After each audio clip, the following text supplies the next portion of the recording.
everybody, it's Rob Vegas. I'm checking in from Melbourne, Australia, and we're back with another exciting episode of Assemble the Troops. And boy, have we got a doozy. Now, you might recall in the last episode, we received this mystery parcel.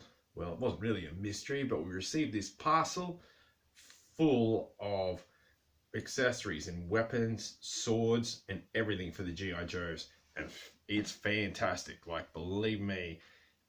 But it is very overwhelming. There I was thinking, oh yeah, I'll just order 100 weapons. Nah, that's not enough. Nah, 200 weapons? Nah, everyone orders that. Who wants to be lame and get just 200 weapons? And then I clicked on the 500 weapons option, and boy, am I just completely blown away with what rolled up in the post. It's an awesome parcel of 500, like quite literally. There's knives, there's swords, there's guns, there's lasers, there's rockets, there's, you name it, it's happening, and we got to sort through it. So let's head on back over to the Rob Vegas Technology Center where the action is at and pick up where we left off in the last episode, and hopefully we can make some kind of sense of it and have some fun along the way, which is what we're all about. So let's roll. As you can see, this is the absolute overwhelming pile of insanity that's dropped on the desk, and I almost don't really know where to start with it. We had touched upon in the last episode that I'd sort out some knives and things like that, and I am still trying to go and do just that. There's more of these knives, and I'm not making this up. This little bag is just that knife. So if you can see that on the camera, that is just those. That is a bag of those knives, and I can see more of them just coming out of the pile. So it's a real pile. Oh, there's another one. It's a pile of madness. So the general sort of idea is just to sort everything into like for like piles and bag them up. And along the way, while I do that, question in the first place why on earth I did this and took the plunge to buy this. But, why the hell not? It's fun. So we got these handguns. They are replicas from Dusty from 1991, I believe. So they're replica Dusty handguns. So we'll get a bag on the go for them. There's these laser rifles. Actually, these are quite big, so they'll be easy to find and sort. So that's a good thing. Now, of course, when you get like a big old pile of stuff like this, something that I think is key is not getting anything mixed up with your OG original stuff, because this is all just, reissue or remolded and stuff like that. And you don't want to get anything mixed up or cross-pollinate, as it were, with your original stuff and your original figures. So if you do take the plunge and go on this completely insane journey that I've just taken on, don't get your stuff mixed up. Like, that is key. Oh wow, look, another one of those knives. So we will do a final count of how many of those knives there are. I think like that the bag is just full of them. So we'll do a count. Oh, there's another one. Yeah, we'll do a count eventually, and also, of course, to make sure that I did get my 500 pieces as promised. But that's not my primary concern. Like I said, just going through this is going to be a hell of a trip, and who knows what we're going to find. Like, there's some really cool stuff, like these AK-47s. We've got another beachhead machine gun. That's cool stuff. We've got this shotgun. That's cool. And we'll have to bust out some troops and get them to model said items. you know what actually might take the edge off and just make this a bit more palatable is if I do just that. Stand by, I'll be right back. Alright, so who's up first? We've got Rock and Roll, who appeared in a very recent episode, and we did comment about how he had those Gatling guns or miniguns that fired at a high rate. He'd like something a bit more real world-ish, so let's see if we can't hook him up with like one of these rifles, like this sort of bog standard kind of things. My goodness, there is just so much to choose from, it's ridiculous.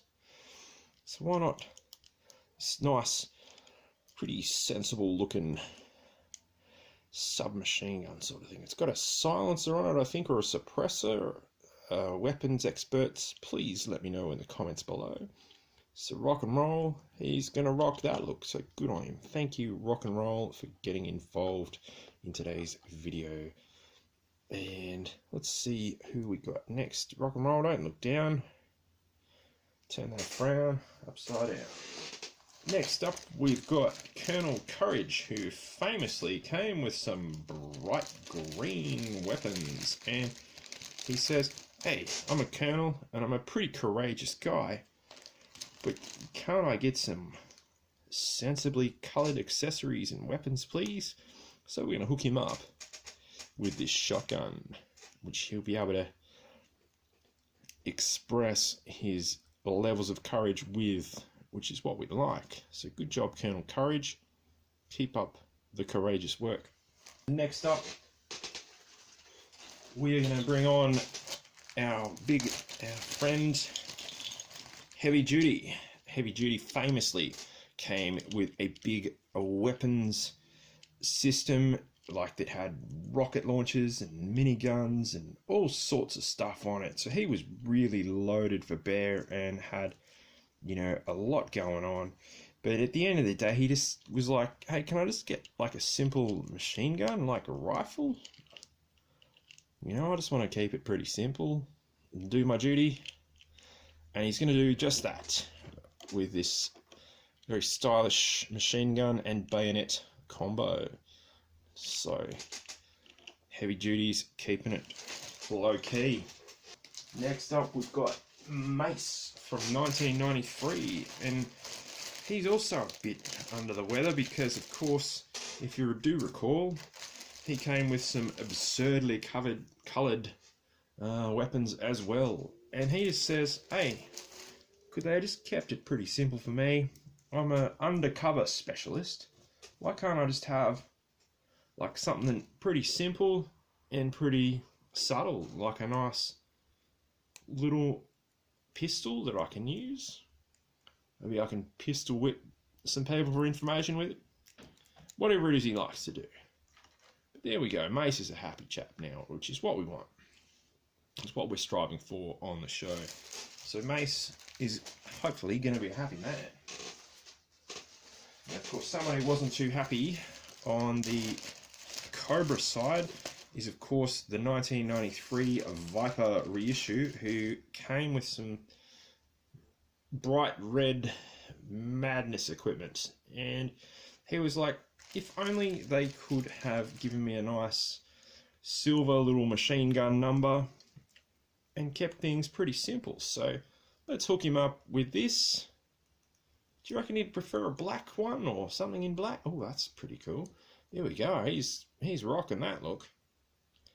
So there we go. He's like, why didn't they just give me that in the first place? That's a lot better.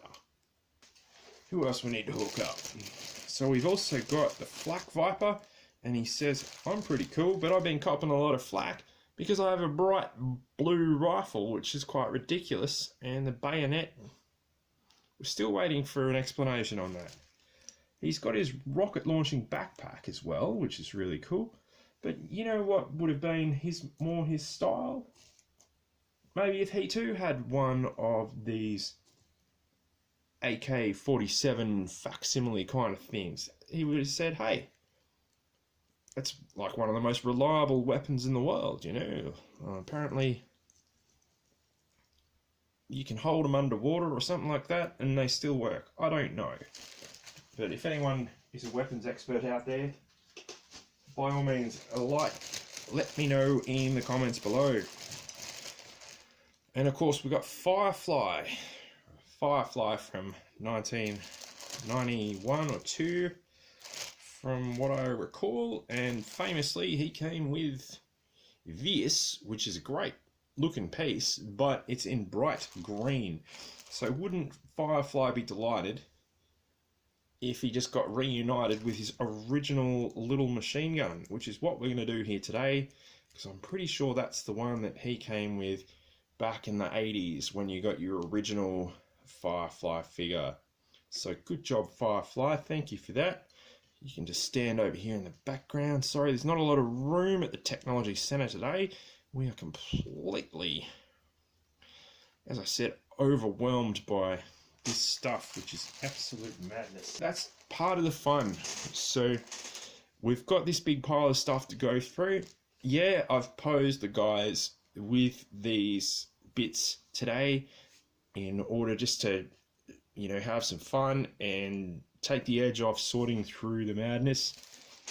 I am not going to cross-pollinate, as it were, any of the figures with these new accessories. They're all going to be going in like a separate sort of spot, so don't stress about that if that's one of your concerns.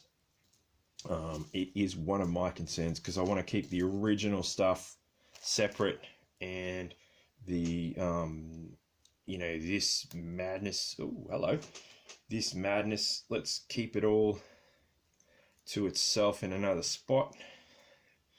How's that? Night Vulture, he's hooked himself up with this little handgun, so that's pretty cool.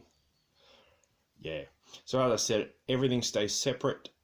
The original stuff stays original, and this absolute insanity pile, yeah, we're just going to keep on sorting through it. So stand by, everybody, and yeah, keep having fun. Night Vulture says hello. It's been a while since he's been in a video, so he's yeah, happy to say good day to everyone. But yeah, stand by for part 3, part 50 billion of this series, because this is going to be going for a while. And here we go, that's a good look, as opposed to his weird, because he did come with this odd crossbow thing, did old Night Vulture. But yeah, they could just get him a machine gun like that, and he's going to be every day of the week, he's going to be happy about that. But yeah, we're just going to sort through this, see what's here, and have a heap of fun along the way. So